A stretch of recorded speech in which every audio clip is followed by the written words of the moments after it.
Dear viewers, আসসালামু আলাইকুম। আজকে ক্লাসে আপনাদেরকে স্বাগত জানাচ্ছি। আজকে অত্যন্ত গুরুত্বপূর্ণ একটি টপিক আলোচনা করব, সেটি হলো সেন্টেন্স। সেন্টেন্স বা বাক্য আমাদের দৈনন্দিন জীবনে প্রয়োজনে লেখা এবং বলায় সঠিকভাবে বাক্য বলার কোনো বিকল্প নাই, এবং যোগাযোগ রক্ষা করার জন্য এই বাক্যর মাধ্যমে আমরা মনের ভাব সম্পূর্ণরূপে প্রকাশ করি বা করতে পারি। তাহলে সেন্টেন্স কাকে বলে এটি আগে জানতে হবে। আপনারা সবাই জানেন হয়তোবা। আজকের ক্লাসটি কাদের জন্য প্রযোজ্য হবে? একদম হাই স্কুল কলেজ অ্যাডমিশন সহ বিসিএস পরীক্ষা সহ যে যে লেভেলেই থাকুক না কেন, সবার জন্য জরুরি। মূল এবং কিছু অ্যাডভান্সড কথার তথ্য এখানে দেয়া হবে, যা আপনার জন্য খুব জরুরি হবে। আচ্ছা, আমি ক্লাসে চলে যাচ্ছি। সেন্টেন্স কাকে বলে? কয়েকটি শব্দ যখন পাশাপাশি বসে মনের ভাব সম্পূর্ণরূপে প্রকাশ করবে একটি নির্দিষ্ট নিয়মে, তখন সেই শব্দগুচ্ছকে আমরা সেন্টেন্স বলি। এটি হলো ট্র্যাডিশনাল সংজ্ঞা এবং শুরু থেকে আজ পর্যন্ত চলে আসছে। এছাড়া মডার্ন কিছু ভাষাবিদরা সংজ্ঞা দিয়েছেন। অনেক সময় দেখা যায় যে একটি শব্দ দ্বারাও মনের ভাব সম্পূর্ণরূপে প্রকাশ পায়, যার কারণে ওই একটি শব্দ বা কয়েকগুচ্ছ শব্দ, যেটা আপনি পিসি দাস স্যারের যে বই আছে, পিসি দাসের বইয়ে আপনি এই সংজ্ঞাটি পাবেন। আর অ্যাকচুয়ালি এর প্রয়োজনীয়তা আছে, কিন্তু আমরা শেখার জন্য বা বলার জন্য যেটি শিখবো সেটি হলো চিরাচরিত যে গঠনটি, সেটি সেটি কি? কয়েকটি শব্দ পাশাপাশি বসবে। কিভাবে বসবে? সুবিন্যস্ত ভাবে। যেন তেনভাবে বসালে কিন্তু সেটি সেন্টেন্স হবে না। যে কোনো ভাষার ক্ষেত্রে এটি প্রযোজ্য, কারণ বাংলা ভাষার গঠন রীতি ও ইংরেজি ভাষার গঠন রীতি সমান নয়। ঠিক আছে? তাহলে একটি নির্দিষ্ট নিয়মে শব্দগুলো বলবে, বসে যখন একটি মনের ভাব সম্পূর্ণরূপে প্রকাশ করবে, তখন আমরা সেই শব্দ সমষ্টিকে, শব্দ গুচ্ছকে বলবো সেন্টেন্স। ওকে? আচ্ছা, সেন্টেন্স সেন্টেন্সকে আমরা দুই ভাগে ভাগ করতে পারি। প্রথমত সেটি হলো ফাংশন অনুসারে ও স্ট্রাকচার বা গঠন অনুসারে। সেন্টেন্সকে দুই ভাগে ভাগ করা হয়। ফাংশন বা অর্থ অনুসারে, এটা অনেক সময় উৎসও বলা হয়। ফাংশন বা অর্থ অনুসারে সেন্টেন্স পাঁচ প্রকার। কি কি এখানে লিখেছি? অ্যাসার্টিভ সেন্টেন্স বা ডিক্লারেটিভ সেন্টেন্স। অ্যাসার্টিভ সেন্টেন্সের আরেকটি নাম ডিক্লারেটিভ সেন্টেন্স, যার বাংলা অর্থ বর্ণনামূলক বাক্য। এই বাক্য দ্বারা স্টেটমেন্ট প্রকাশ পায়। ইন্টারোগেটিভ সেন্টেন্স শব্দটি আমরা লিখি নাই। ইন্টারোগেটিভ সেন্টেন্স বা প্রশ্নবোধক বাক্য, বানান অনেকেই পারে না। ইন্টারোগেটিভ ডাবল আর, হ্যাঁ। আচ্ছা, ইম্পারেটিভ বাক্য বা সেন্টেন্স। ইম্পারেটিভ বাক্য কি কাজে আমাদের দৈনন্দিন কাজে ব্যবহার হয়? আদেশ, নিষেধ, অনুরোধ, উপদেশ, অনুমতি, প্রস্তাব ইত্যাদি প্রকাশ করতে আমরা ব্যবহার করি। দেন 4 নম্বরে আছে অপটেটিভ সেন্টেন্স, ইচ্ছা বা প্রার্থনামূলক বাক্য। আচ্ছা, আমরা আমাদের দৈনন্দিন জীবনে অনেক ইচ্ছা প্রার্থনা আমরা করে থাকি। সেই বাক্যগুলো আমরা কোন গঠনে ব্যবহার করব, সেটি অবশ্যই অপটেটিভ সেন্টেন্সের গঠন অনুসারে আমাকে ব্যবহার করতে হবে। দেন এক্সক্লামেটরি সেন্টেন্স। এক্সক্লামেটরি বিস্ময়সূচকও আছে, তবে আবেগসূচক বলাই ভালো, কারণ এক্সক্লামেশন দ্বারা অনেক ধরনের আবেগ অনুভূতি প্রকাশ পায়, যার ভিতরে বিস্ময় একটি, ঘৃণা, ক্ষোভ, দুঃখ ইত্যাদি আমরা এক্সক্লামেটরি সেন্টেন্স দ্বারা প্রকাশ করে থাকি। তাহলে এক্সক্লামেটরি সেন্টেন্স, এই these are 5 kinds of sentence, 5 প্রকারের সেন্টেন্স। এখন চলুন আমরা গঠনগুলো দেখে নিব। এই গঠনগুলো এবং বেসিক ফ্যাক্টগুলো জানা থাকলে ইংরেজি রাইটিং এবং স্পোকেনের ক্ষেত্রে সহজ হবে। যতই আপনার স্পোকেন অ্যাড আসুক, অল্প টাকায় স্পোকেন কোর্স ইংরেজি বলা শিখুন, কোনো মতেই সম্ভব নয়। হ্যাঁ হ্যাঁ, কিছু আপনি পারবেন, কিছু এক্সপ্রেশন। তো আপনার যদি বেসিক কনসেপ্ট ক্লিয়ার না থাকে, জীবনেও ইংরেজি ভালো বলা যাবে না। সামান্য কিছু কাজ চলে, দোকানে যে যদি আপনি বলেন যে 5 বুকস, দোকানদার এমনি বুঝবে তার 5টা বই দরকার। ওকে? কিন্তু আপনি যখন ক্লাসরুমে আছেন, আপনার টিচার ওইভাবে ইংরেজি বলবে না, ভাঙা ভাঙা ইংরেজি। হ্যাঁ। আচ্ছা, আপনি যখন বাইরে যাবেন বড় ডিগ্রি দিতে বা বাংলাদেশে পরীক্ষার খাতে, আপনি ভাঙা ভাঙা বললে কি আপনি নাম্বার পাবেন? জীবনেও না। তাহলে সেন্টেন্সের যে মেইন ফাংশন এবং এই গ্রামার শিখেই স্পোকেন শিখতে হবে, দেন বেটার। স্পোকেনের ক্ষেত্রে অবশ্যই গ্রামার খুব জরুরি না, কিন্তু গ্রামার ছাড়াও তো হবে না। অতএব গ্রামারের ফাংশন যারা শিখবেন বেসিক থেকে, আর সেই সেখানে আমার চ্যানেলগুলো, আমি বেসিক সিরিজের ধাপে ধাপে গ্রামারের সব আইটেমগুলো পড়াচ্ছি। যদি কেউ এগুলো ফলো করেন অনেক কিছু জানতে পারবেন, এটা গ্যারান্টেড। এবং আপনার পার্মানেন্ট ভিত্তিটা তৈরি হবে। আর অবশ্যই আমি কখনোই বলবো না যে শুধু আমার ভিডিও দেখে আপনি ইংরেজি শিখুন, এটা বলা ভুল। আমার নিজের কোনো বইয়ের রাইটিং নেই, তো সেটাও রেফার করতে পারছি না। তো আপনি যে বই পাবেন, যেখান থেকে পাবেন পড়বেন। তো আমি পিসি দাসের বইটা স্পেশালি ভালোবাসি, বইটা অনেক ভালো। এছাড়া আমাদের বাংলাদেশের সেলফ টিচিং একটা বই আছে, আপনারা কিনতে পারেন, ক্যাট কলেজ ভর্তি পরীক্ষা সহ। আসলে সব লেভেলের স্টুডেন্টদের বেসিক ইনফরমেশন এখানে থাকে। এরপরে আপনার অ্যাডভান্সের যে বইগুলো আছে, নবদূত, যে কোনো গাইড, আপনি একটা 9-10-এর বই কিনলে অনেক কিছু এখান থেকে গ্রামার বেস পড়তে পারবেন, উপকার হবে। অথবা আপনারা পড়বেন, বাসায় পড়তে হবে যদি ইংরেজি শিখতে চান। যারা শিখতে চান নিশ্চয়ই তারাই আমার ভিডিওগুলো দেখছেন, যেহেতু this is not any video on entertainment, this is an educational video. Sometimes it may be very boring, এটা অনেক বোরিং লাগতে পারে আপনাদের কাছে। অথবা যারা শিখতে চান অ্যাকচুয়ালি, তারাই তো দেখবেন। আর কিছু নিন্দুক দেখতে পারে, কেমন পড়াই দেখি হয়তো ফল্ট খোঁজার জন্য। তো that is not a matter, still এটা উপকারী হবে। আর কোনো ভুলভ্রান্তি থাকলে অবশ্যই কমেন্ট করবেন। তো আসুন আমরা পড়ি এখন। 5 প্রকার সেন্টেন্স হয়ে গেল। আমি আমার ভিডিও শুরু থেকে একটি কথা বারবার বলি যে সেন্টেন্স এই যে দেখেন, সাবজেক্ট ভার্ব অবজেক্ট, ইংরেজি বাক্যের গঠন এটি। সাবজেক্ট ভার্ব অবজেক্ট, আগে যদি অবজেক্ট লিখে পরে ভার্ব লেখায় ওটি পূর্ণাঙ্গ সেন্টেন্স হবে না। সেন্টেন্সের মূল কাজ কি? মনের ভাব সম্পূর্ণরূপে প্রকাশ, এই কথাটা মনে রাখতে হবে। মনের ভাব অল্প নয়, সম্পূর্ণ রূপে প্রকাশ করা। সেন্টেন্সের মূল কাজ বা উদ্দেশ্য মনের ভাব সম্পূর্ণরূপে প্রকাশ করা। ওকে, তো কিছু ক্ষেত্রে একটি ওয়ার্ড বা ফ্রেজ দ্বারা প্রকাশ পায়, সেগুলো এক্সেপশনাল, ব্যতিক্রম অল্প। মেইনলি আমাদের শিখতে হবে কয়েকটি শব্দ, যেমন সাবজেক্ট বা অবজেক্ট, ফুল স্টপ। হ্যাঁ, সেন্টেন্সের শেষে পাংচুয়েশন মার্ক বলবে, যেটি গ্রামার একটা অত্যন্ত গুরুত্বপূর্ণ অংশ। অবশ্যই আপনারা পাংচুয়েশন মার্কটাও পড়বেন। আচ্ছা, অ্যাসার্টিভ সেন্টেন্সের আরেকটি নাম ডিক্লারেটিভ। আমরা জানি, আমরা কোনো কিছু বর্ণনা করি, এই যে আমরা বেসিক গঠনটি শেখাই, সেটি হলো অ্যাসার্টিভ সেন্টেন্স। গঠনটা কি? সাবজেক্টের পরে ভার্ব আসবে, এরপরে অবজেক্ট বা আদার আসবে, অবজেক্ট বা আদার আসবে। যারা এই সংক্রান্ত বিষয় জানতে চান ভালো করে, আমার বেসিক ক্লাসটি চ্যানেলটা আছে, করে নেবেন, তাহলে আপনার ধারণা ক্লিয়ার হয়ে যাবে। এই ভার্ব দ্বারা কি বোঝাচ্ছে? আমার টেন্স শেখার জন্য এটি জরুরি। যেমন subject, auxiliary verb, main verb, object. এই অক্সিলারি ভার্ব অল টাইম থাকে না, যেমন present indefinite, past indefinite, have পর্যন্ত গঠনে থাকে না। তাহলে সাবজেক্ট ভার্ব অবজেক্ট, এই ভার্বের ভিতর থাকছে object, auxiliary verb, main verb. Object যদি থাকে বলবো, অবজেক্ট না থাকলে আদার। এখানে অ্যাডজেক্টিভ হতে পারে, এখানে অ্যাডভার্ব হতে পারে, প্রিপজিশনাল ফ্রেজ, এরকম নানা স্ট্রাকচারের জিনিস বসবে ইনট্রানজিটিভ ভার্বের ক্ষেত্রে। হ্যাঁ, ভার্বের চ্যাপ্টারে পড়বেন। তাহলে আমরা শিখে গেলাম। এখন এই প্রত্যেকটা সেন্টেন্স প্রাইমারিলি দুই ভাগে ভাগ করা যায়, এই অ্যাফার্মেটিভ, নেগেটিভ। সবারই হ্যাঁ বোধক হয়, না বোধক হয়। আরেকটি জিনিস আছে, সেটা হলো ইমফ্যাটিক, যেটি আপনি প্রচলিত এইসব বইয়ে পাবেন না, এটি বাইরের বইয়ে পাওয়া যাবে বা একটু আপডেট লেভেলে। ইমফ্যাটিকটা ব্যবহার কিন্তু আমরা জানি, বাট আমরা করি না। ইমফ্যাটিক মানে জোর দেয়া। হ্যাঁ বোধক কি আমরা জানি। আচ্ছা, আমি ভাত খাই, I eat rice, full stop. Assertive সেন্টেন্সের শেষে বলবে ফুল স্টপ। আর এটি নেগেটিভ কি হচ্ছে? I do not eat rice. তাহলে এটি হয়ে যাচ্ছে অ্যাফার্মেটিভ, এটি হচ্ছে নেগেটিভ। এবার ইমফ্যাটিক কি? ইমফ্যাটিক এই শব্দটার অর্থ হলো মানে জোর প্রদান করে এমন। তাহলে আই ইট রাইস, আমি ভাত খাই, আর আমি ভাত খাই বা অবশ্যই খাই, এই জাতীয় অর্থে আই ডু ইট রাইস, এইটি হলো V1 মেন ভার্ব। আর এই দুটাই বসে জোর দেওয়া অর্থে, এই দুটা বসে। এরকম কিছু স্ট্রাকচার আছে যেটি আপনি পাবেন। তো এই জাস্ট শেখার জন্য মনে রাখবেন যে এটি হলো এই স্টেটমেন্ট। অ্যাসার্টিভ সেন্টেন্স দ্বারা কোনো স্টেটমেন্ট, বিবৃতি প্রকাশ করে। তো বিবৃতিমূলক বাক্য।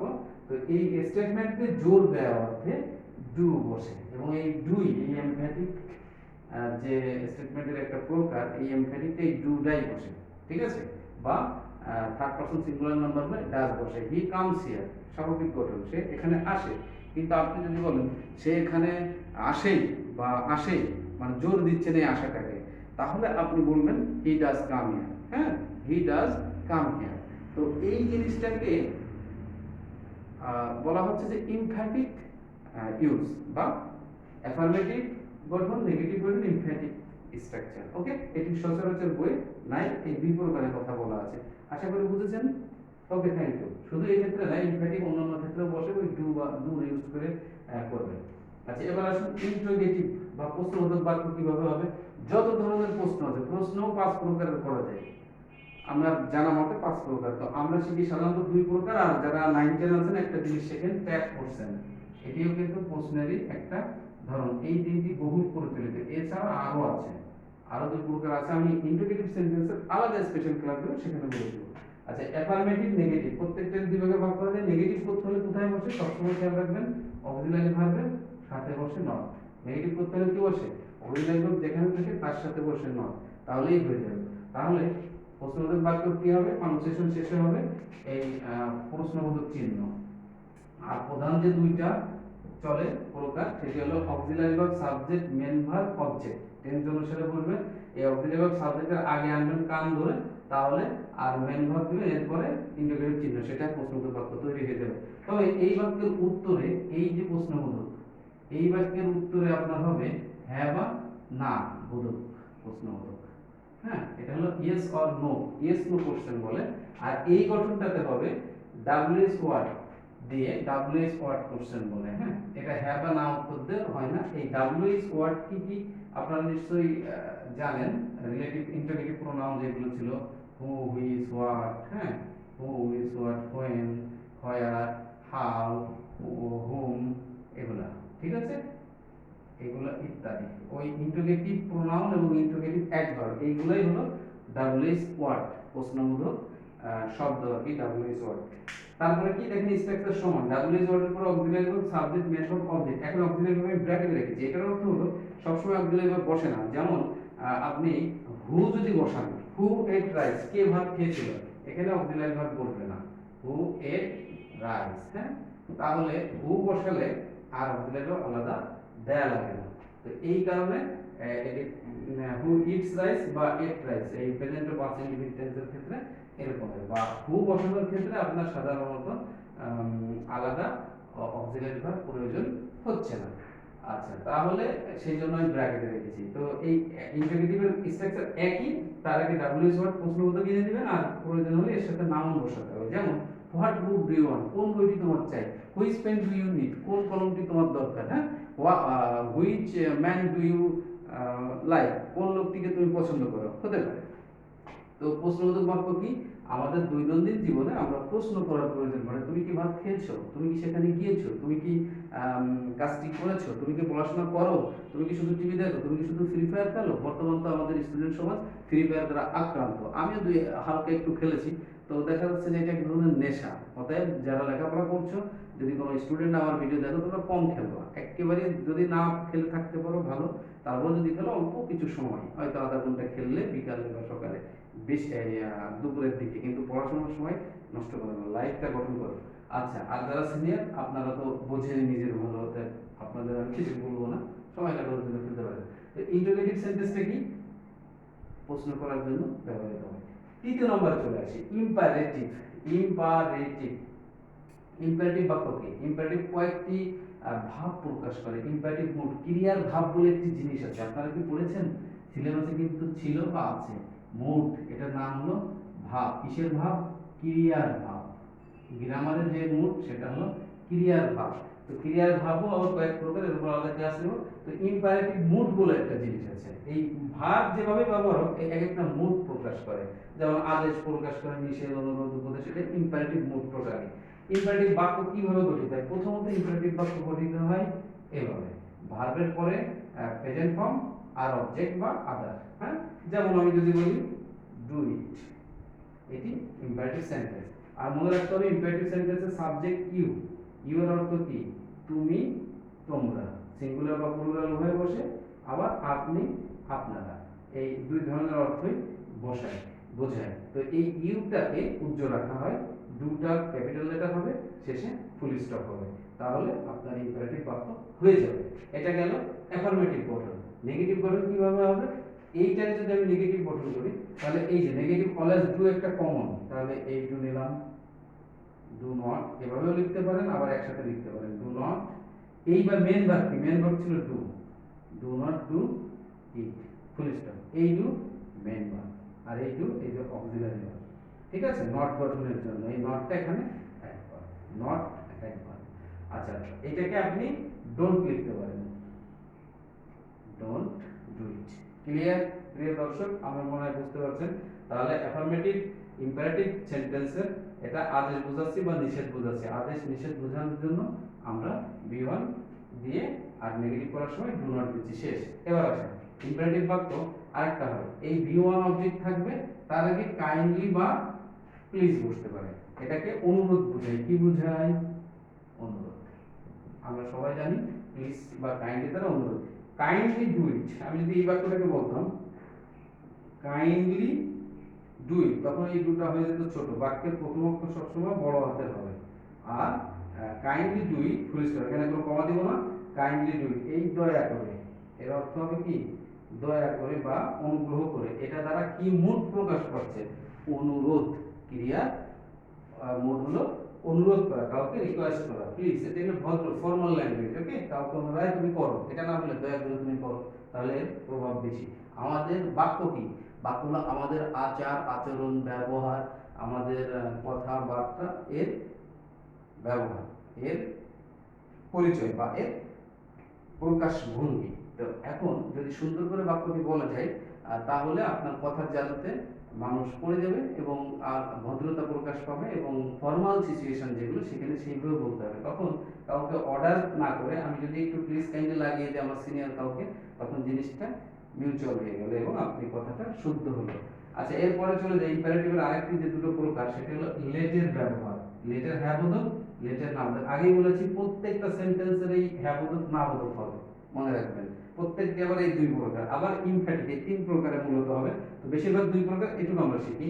তাহলে লেট দেখি, লেটের পরে কি দিয়েছে? একটা সাবজেক্ট, তারপরে বি1 অবজেক্ট, এবং এখানে টু টু কিছু দেইনি। লেট, লেট নিজেই একটি ভার্ব বি1, আর এই সাবজেক্টের বলগুলো হলো অবজেক্ট রূপ। সাবজেক্টের কি বসাইছি? অবজেক্ট রূপ। এটা একটু খেয়াল রাখবেন, ব্রেনটা ক্লিয়ার করে নেবেন। পারি বললে হবে না। আমার এই ক্লাসে যে যতই পারে দেখলে নিশ্চিত নতুন কিছু পাবেন, আমি গ্যারান্টি দিলাম। সে যে লেভেলের লার্নার বা শিক্ষক শিক্ষার্থী হন, কিছু না কিছু পাবেন যেটা আপনার হয়তো বা হেল্পফুল হবে, আমার একটা ধারণা।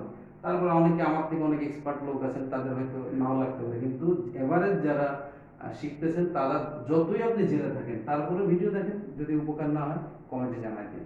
আচ্ছা, লেট সাবজেক্ট বি1 অবজেক্ট, সাবজেক্টের অবশ্যই অবজেক্ট রূপ বসবে। তাহলে আমরা একটা করি, এর অর্থ কিরকম দেওয়া হবে? অনুমতি দেওয়া, অনুমতি দেওয়া। তাহলে লেট হিম, লেট বড় হাতের হবে, এই যে let him do the work. এটির বাংলা কি হবে কেউ বলতে পারেন? এটির বাংলা হবে তাকে কাজটি করতে দাও, তাকে কাজটি করতে দাও। এটা হলো একটা অর্থ। আর একটা অর্থ হবে, আর দুই নম্বর অর্থ হবে সে কাজটি করুক।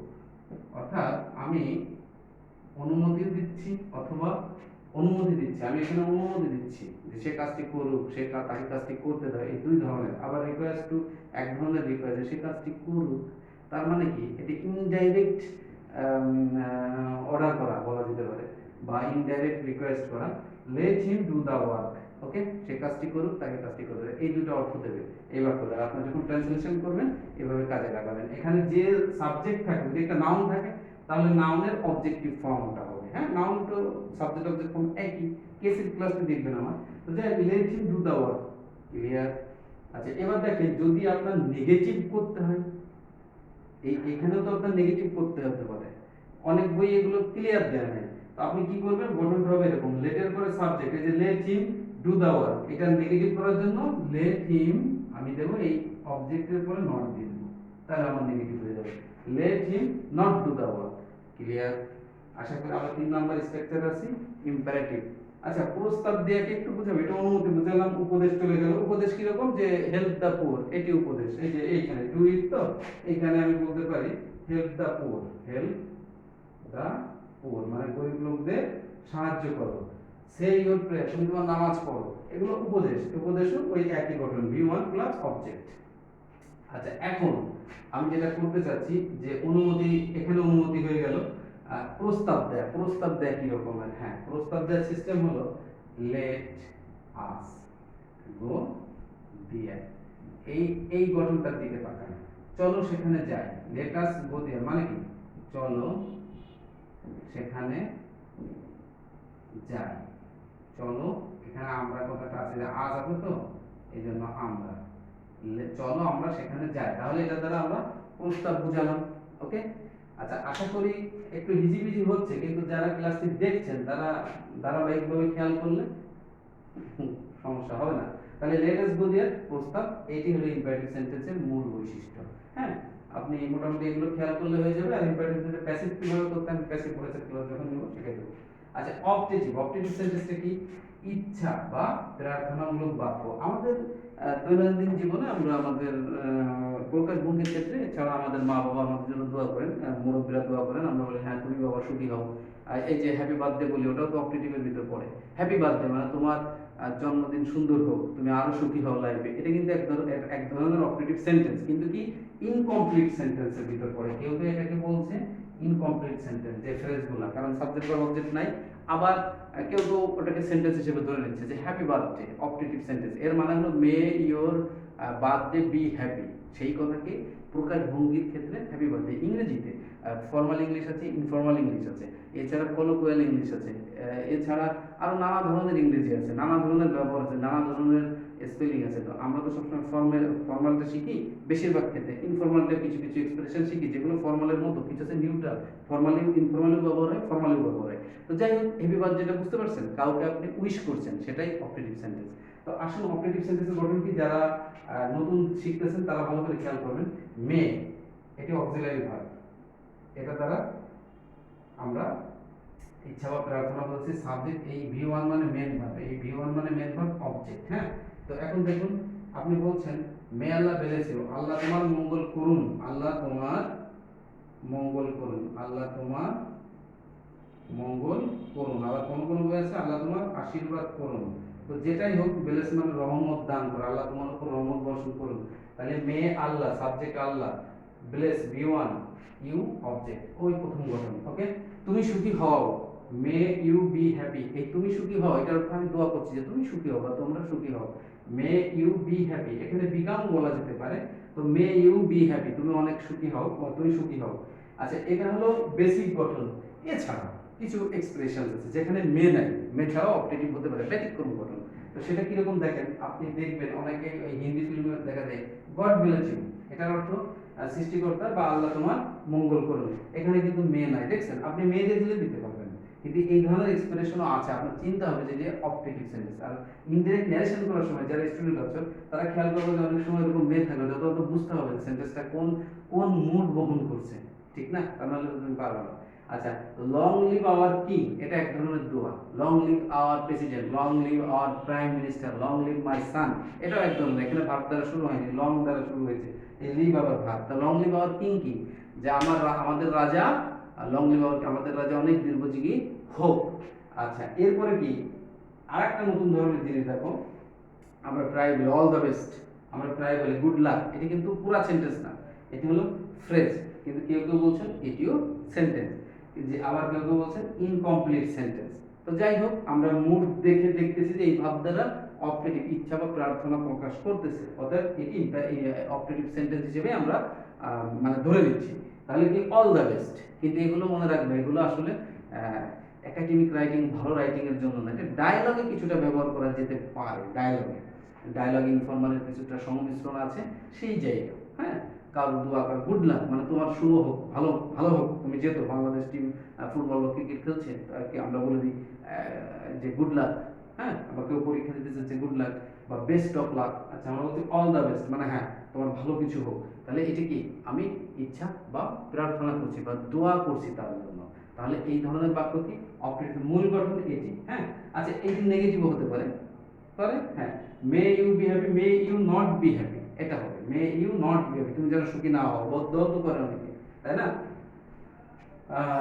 তাহলে may he prosper in life, may he not prosper in life, সে জীবনে যেন উন্নতি করতে না পারে, এরকমও হয়। তাহলে অ্যাফার্মেটিভ, নেগেটিভ, আশা করি বুঝে গেছে। আচ্ছা, এবার আমার ক্লাসটা আমার ক্লাস তো বরাবরই 30 মিনিট 20 মিনিট এরকম হয়, কারণ আমি একটু লেন্দি ক্লাস নিই, আপনাদের গ্রামারের ভিত্তিটা ভালো হয়ে যাবে। আচ্ছা, এখন দেখুন এক্সক্লেমেটরি সেন্টেন্স বা আবেগসূচক। আমাদের দৈনন্দিন জীবনে কখনো আমরা দুঃখ পাই, কখনো আমরা সুখ পাই, কখনো আমরা আনন্দ পাই, কখনো আমরা মজা পাই, কখনো আমরা সেলিব্রেশন করি, কখনো দুঃখের সেলিব্রেশন বা দুঃখের যন্ত্রণা বহন করি। আমাদের লাইফটা তেমন, life is a journey that is composed of both the happiness and sorrows and sadness. তো in that case sometimes we become angry, আমরা কারোর প্রতি রেগে যাই। তো এইরকমের এক্সপ্রেশনের ক্ষেত্রে আমরা কি করি, আমরা এক্সক্লেমেটরি সেন্টেন্স ব্যবহার করি। তো বন্ধুরা অপারেটিভ সেন্টেন্সের শেষে কি বসছে, ফুল স্টপ, খেয়াল করতে হবে। নোট অফ না, ফুল স্টপের আরেকটি আমেরিকান ইংলিশে বলা হয় পিরিয়ড। আচ্ছা, এক্সক্লামেটরি সেন্টেন্স আবেগ সূচক, এই বিভিন্ন ধরনের আবেগ আমরা এক্সক্লামেটরি সেন্টেন্স দ্বারা প্রকাশ করি। কখনো বিস্ময়, হ্যাঁ, কখনো হতাশ, আলাস আই এম আন্ডান, আলাস আমার কি দুর্ভাগ্য। আচ্ছা, এর গঠনগুলো কি? এর প্রধান দুটি গঠন আছে, দেখুন প্রধান মেলাগুলো গঠন আছে। প্রধান দুটি কি যেগুলো আমাদের ট্রান্সফরমেশনাল সেন্টেন্সে আসে? What a adjective noun, adjective বসবে, নাউন হবে, এরপরে সাবজেক্ট ভার্ব। সাধারণত কি হয়, এই সাবজেক্টের প্রোনাউন হয়, এই নাউনের ইট হতে পারে বা দে হতে পারে, হ্যাঁ, আর এই ভার্বটা বি ভার্ব হয় সাধারণত। আর what a man you are, এরকমও হতে পারে। তাহলে কি, what a beautiful scenery, it is, এই ইট বসছে এই সিনারির কারণে, what a beautiful scenery it is. আচ্ছা, এটি একটি কি সুন্দর, কি সুন্দর একটি দৃশ্য, what a nice scenery it is. আচ্ছা, কি সুন্দর পাখি এটি। তো আমরা এখানে আসলে বাংলার সাথে ইংরেজিতে যে টিটা সবসময় মিলবে তা না, হ্যাঁ, ভাবটা কি সেটা প্রকাশ পাইলে হবে। যেমন এই একই বাংলায় আমরা এই স্ট্রাকচার ব্যবহার করতে পারি, যে how beautiful the scenery is. তো মনে রাখতে হবে, হাউ দিয়ে যখন করবো সাধারণত দা বসবে সাবজেক্টের আগে, সাধারণত দা বসে। যেমন হাউ বিউটিফুল দা সিনারি, এবার বিভাগ কি ইজ অথবা ওয়াজ, আমার টেন্স অনুসারে আমি বসাবো। তাহলে যেমন কি সুন্দর পাখি এটি, how nice the bird is, এটা, অথবা what a nice bird it is. কথা বোঝা যাচ্ছে? একটা পাখি বলে ইট। আচ্ছা, যদি অনেকগুলো হতো দে দিতাম। তাহলে আমি মনে হয় কিছুটা বোঝাতে পেরেছি।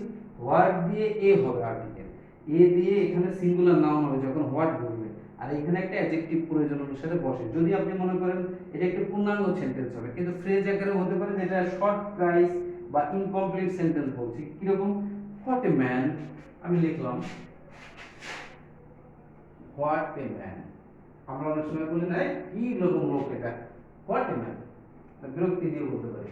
আচ্ছা, এটাও কিন্তু ইনকমপ্লিট সেন্টেন্স আছে, এক্সক্লামেটরি। এক্সক্লামেটরি সেন্টেন্সের চেনার বড় বৈশিষ্ট্য হলো সাধারণত এই নোট অফ এক্সক্লামেশনটা থাকবে। আচ্ছা, এরপরে দেখুন ওয়্যার আই বার্ড, এগুলো সব সাবজাংটিভ মুড প্রকাশ করে, মানে একটা কন্ডিশন, শর্ত, একটা ইচ্ছা, প্রার্থনা, আনফুলফিলড উইশ, যে ক্রিয়ার ভাব দ্বারা প্রকাশ পায় সেটা সাবজাংটিভ মুড। তো কিরকম, এই কারণে আয়ের পরে তো এম বসে, কিন্তু এখানে ওয়ার বসেছে, আয়ের পরে ওয়াজ বসে, কিন্তু এখানে এটা সাবজেক্টিভ মুডের কারণে, হ্যাঁ, আলাদা ক্লাসে বুঝাবো। তো দেখুন বি ভার্ব, মানে were plus subject plus noun, এটাই ভার্বের কাজ করছে। এটি এক ধরনের এক্সক্লেমেটরি সেন্টেন্স হতে পারে। এর অর্থ ইচ্ছা প্রকাশ করা, যদি আমি পাখি হতাম, এখানে এটাই বোঝাচ্ছে। আচ্ছা, had I the wings of a bird, had যখন হয়, এটিও এই হ্যাড মানে যদি থাকা, এই হ্যাডের অর্থ if. Had I the wings, had দ্বারা এই যে নাউন বোঝাচ্ছে, নাউন থাকবে, থাকা অর্থ, তাহলে had I the wings of a bird, অর্থাৎ পাখির মতো ডানা থাকতো যদি আমার, এটার ট্রান্সলেশন কি হবে, had I the wings of a bird. আচ্ছা, আরেকটা কি ইফ দ্বারা, ইফ, এই যে ইফ দ্বারা হতে পারে এক্সক্লেমেশন চিহ্ন, ইফ আই ওয়ার কি, এটাও subjective mood, condition, condition subjective mood প্রকাশ করে। তাহলে এই ধরনের এক্সক্লেমেটরি সেন্টেন্স হয়। আরো হয় কিরকম, কিছু এক্সক্লেমেটরি ফ্রেজ আছে, যেমন ও, এবার অ্যাসার্টিভ সেন্টেন্স বসাই দিতে হবে। এই এক্সক্লেমেটরি ওয়ার্ড প্লাস অ্যাসার্টিভের যে স্ট্রাকচার, এটা বসাই দিলেই আপনার হয়ে যাবে অ্যাসার্টিভ স্ট্রাকচার, সেন্টেন্সের স্ট্রাকচার। তাহলে আপনার হয়ে যাবে এক্সক্লেমেটরি সেন্টেন্স। যেমন আমি একটু মুছে দিই, হ্যাঁ, অনেকক্ষণ হয়ে গেছে, একটু মুছে না দিলে লেখা ক্লিয়ার হচ্ছে না। একটু মুছে দিলাম।